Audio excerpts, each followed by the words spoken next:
আপুনি মনে মনে গন্তি কৰি 30 পাৰ কৰক। পুনৰ বিশ্ৰাম দিয়ক। এবাৰ দীঘল উশাহ লৈ লওক।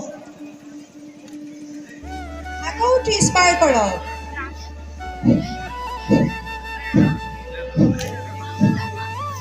এনেকৈ 30 পাৰ আকৌ কৰক।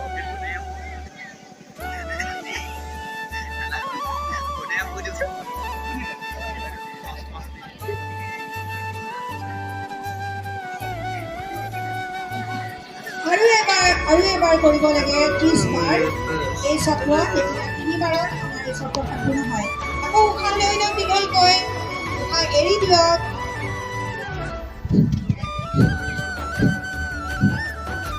এনেকৈ 30 বাৰ কৰিব।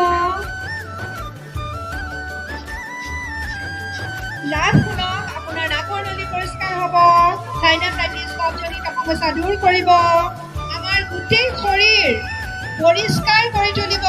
ফলত আমাৰ মুখমণ্ডলত এক অদ্ভুত জ্যোতি, এক অদ্ভুত আভা আমাৰ মুখমণ্ডল বিচ্ছুৰিত হ'ব। আমাৰ মুখমণ্ডলৰ পৰা আমাৰ মুখমণ্ডল পোহৰ হৈ উঠিব। পাচন তন্ত্ৰ, স্নায়ুতন্ত্ৰ শক্তিশালী হ'ব।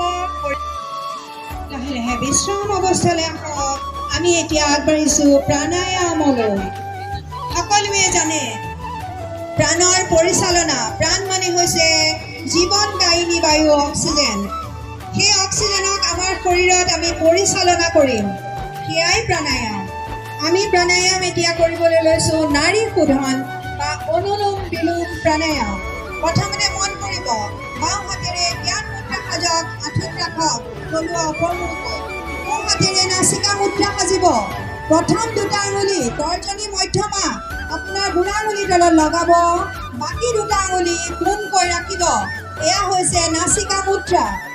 এতিয়া প্ৰথমতে নাক বন্ধ কৰিব আৰু বাওঁ নাকেদি দীঘল উশাহ ল'ব। বাওঁৱেদি ল'ব, সোঁৱেদি এৰিব, সোঁৱেদি এৰিব, বাওঁৱেদি ল'ব। এটা চক্ৰ সম্পূৰ্ণ হ'ল। এনেকৈ 5 চক্ৰ কৰিব। প্ৰথমতে বাওঁৱেদি ল'ব, সোঁৱেদি এৰিব, সোঁৱেদি ল'ব, বাওঁৱেদি এৰিব। লাভদায়ক। আপুনি অনুলোম বিলোম বা নাড়ী শোধন কৰি আছে। আপোনাৰ শৰীৰত আছে 72,72,10,200 এডাল নাড়ী। সেই সকলো নাড়ী পৰিষ্কাৰ হ'ব। গতিকে আমি সকলোৱে ভাবি পালোঁ এই প্ৰাণায়াম আমাৰ কাৰণে অত্যন্ত লাভদায়ক। আমি সকলোৱে আমাৰ দৈনিক দিনচৰ্যাত এই প্ৰাণায়াম অন্তৰ্ভুক্ত কৰোঁ আহক। অনুলোম বিলোম প্ৰাণায়াম কৰি আছোঁ। সকলো বিপাক্ৰিয়া সন্তুলিত হৈছে। আমাৰ মানসিক বিষাদ দূৰ হৈছে, মনোযোগ বৃদ্ধি হৈছে, কফজনিত ৰোগ দূৰ হৈছে, উচ্চ ৰক্তচাপ আৰু যিকোনো মানসিক ৰোগ আমাৰ দূৰ হৈ গৈছে। আমি সম্পূৰ্ণ সুস্থ, আমি সম্পূৰ্ণ সক্ৰিয়। এতিয়া আমি দ্বিতীয়টো প্ৰাণায়ামলৈ আগবাঢ়িছোঁ, শীতলী প্ৰাণায়াম। শীতলী প্ৰাণায়ামত আমাৰ হাত দুখন জ্ঞান মুদ্ৰাত আমাৰ আঁঠুৰ ওপৰত ৰাখিব। আমাৰ জিভাখন আমি গোলকৈ উলিয়াই দিম, জিভাখন উলিয়াই দিম আৰু জিভাৰে উশাহ লৈ আমি জিভা মুখৰ ভিতৰত ৰাখি মুখ বন্ধ কৰিম। কিন্তু প্ৰথমতে শুনি ল'ব, আমি চৰ্দি, কফ, টনচিলাইটিছ আৰু নিম্ন ৰক্তচাপ থাকিলে এই প্ৰাণায়াম নকৰোঁ। অন্যথা এই শীতলী প্ৰাণায়াম বহুত দৰকাৰী। আকৌ মন কৰক, জিভা উলিয়াই দিছে, আপুনি উশাহ লৈছে, জিভা লৈ লৈ ভিতৰলৈ ভৰাই দিছে। এতিয়া মুখখন বন্ধ কৰিছে আৰু থুতৰি বুকুত লগাই আপুনি জলন্ধৰ বন্ধ কৰিছে। আপুনি কৰি চকুৰ বেমাৰ দূৰ কৰিব শীতলী প্ৰাণায়াম। আৰু এবাৰ কৰিব শীতলী প্ৰাণায়াম।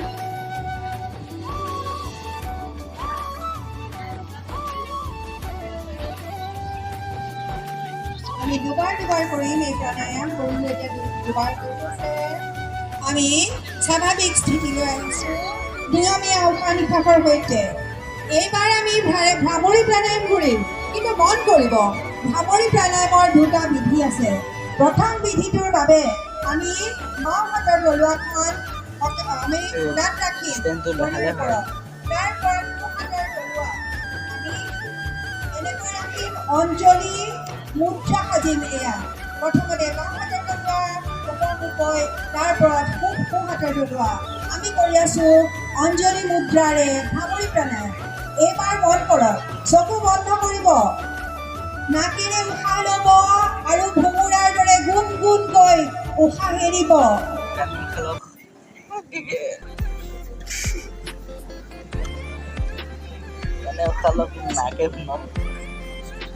মন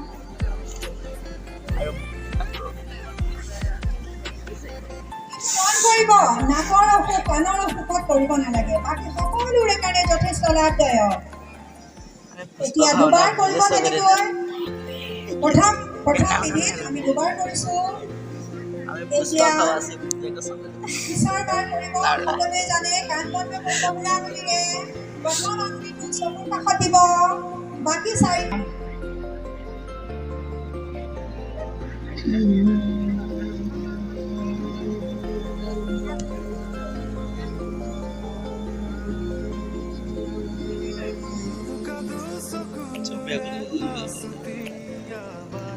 আকৌ উশাহ লৈ লওক, আকৌ কৰক, 5 বাৰ কৰক।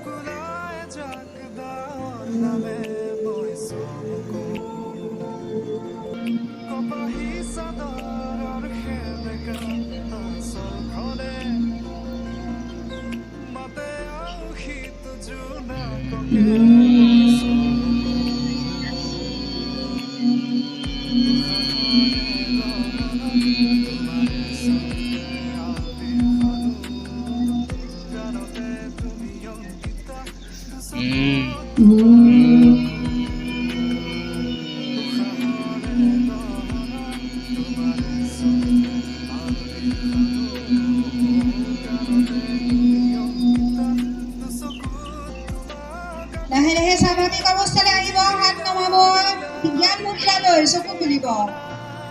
এই আসনৰ উপকাৰিতা যথেষ্ট বেছি। মানসিক চাপ দূৰ কৰিব, খং ক্ৰোধ দূৰ কৰি মন শান্ত শিথিল কৰিব, মনৰ সকলো দৃঢ়তা বৃদ্ধি হ'ব। মানসিক ৰোগ দূৰ কৰিবৰ বাবে এক মহত্বপূৰ্ণ আৰু অতি শান্তিময় প্ৰাণায়াম এই ভ্ৰামৰী প্ৰাণায়াম। এইবাৰ আমি ধ্যানলৈ আগবাঢ়িছোঁ।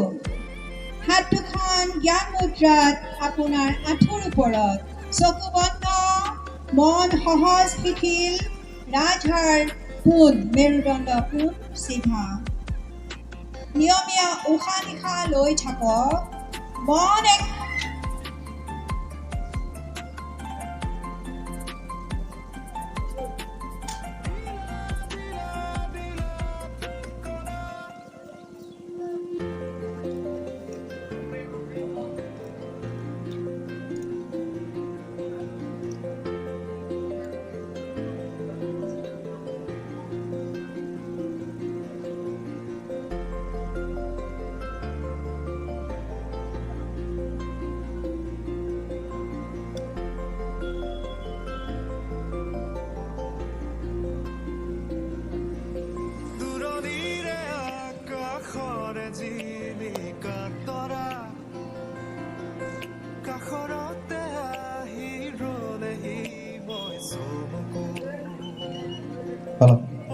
আপোনাৰ দৃষ্টি দুই চেলাউৰিৰ মাজত নিবদ্ধ কৰক।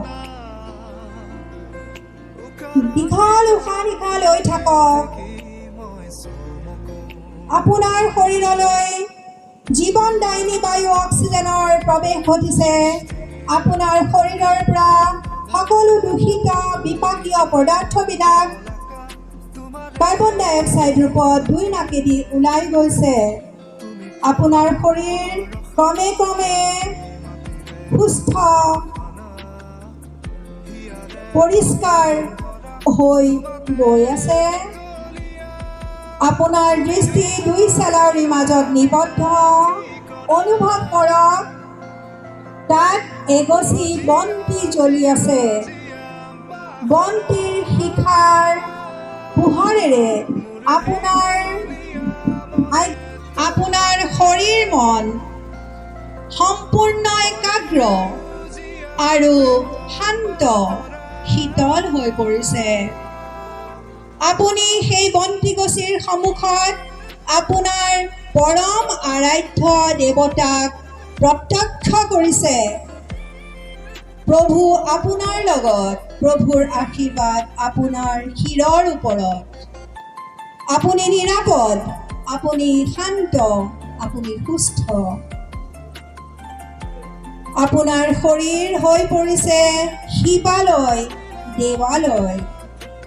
আপোনাৰ মনত কোনো কুচিন্তা নাই। এতিয়া শুনক, আপোনাৰ আত্মসন্তুষ্টি লাভ হ'ল। ধ্যানৰ পৰা আপুনি আনন্দিত হ'ল, আপুনি আত্মসন্তুষ্ট হৈ উঠিলে। ইতিমধ্যে আমি বহুতখিনি ক্ৰিয়া কৰি ল'লোঁ, আসন প্ৰাণায়াম কৰিলোঁ। এতিয়া আমি আমাৰ সত্ৰৰ শেষ অংশলৈ আহি উপনীত হৈছোহি। এইবাৰ আমি সংকল্প পাঠ কৰিম। মই কৈ যাম, আপোনালোকে মোৰ লগে লগে ক'ব। সকলোৱে ক'ব, আমি আমাৰ মনক সদায় সন্তুলন কৰি ৰাখিম, যাৰ দ্বাৰা আমাৰ অন্তৰাত্মাৰ বিকাশ হয়। প্ৰতিজ্ঞাবদ্ধ হওঁ যে মই মোৰ কৰ্তব্য নিজৰ প্ৰতি, পৰিয়ালৰ প্ৰতি, কৰ্মৰ প্ৰতি, সমাজ আৰু বিশ্বৰ প্ৰতি শান্তি, স্বাস্থ্য আৰু আনন্দেৰে বৰ্তাই ৰাখোঁ আহক। আমাৰ সংকল্প পাঠ। আমি আজিৰ পৰা সংকল্পবদ্ধ হ'লোঁ, আমাৰ দায়িত্ব বাঢ়িল।